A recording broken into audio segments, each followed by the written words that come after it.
Давайте берем цветок. Держи. Посмотри, какой цветок получился. Серединка какая? Желтая, а лепестки голубые. Ну, красный шапочка. Соберешь еще цветок? Да. Можно карандашом. Мостик. Потом. Труба, это, наверное, надолго где-то, да? Сначала тебе яркие цвета, а потом уже Нет. нежные цвета.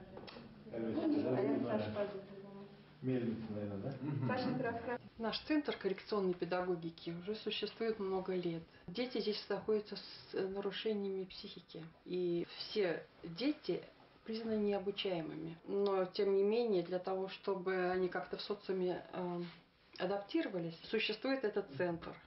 Дети сюда приезжают 2 раза в неделю, занимаются у разных педагогов, педагоги разного профиля, занятия музыкальные, арт-терапия, логопеды. И дети себя здесь чувствуют очень уютно, то есть как бы второй дом, потому что здесь нет такого жесткого расписания, здесь все очень мягко.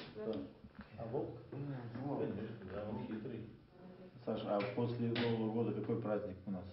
Праздник Рождество, да? Да. Знаешь, молодец. Ну, тоже, я про праздника. Ну, тоже. Самый радостный праздник. Ярмарка, да. Самый радостный праздник, да? Да. Я понял, тролли. Ты какой-нибудь номер приготовил, да? Да.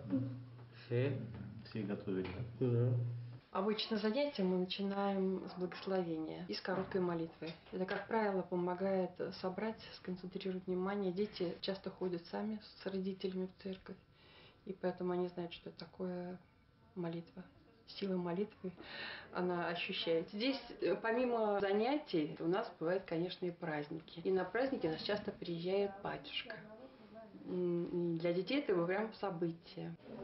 Поздравляем вас с праздником, с Новым годом. Наступающим. Вот сказочки, полное издание сказ Ганса Христиана Андерсена. Да? Вот, читайте. Спасибо большое.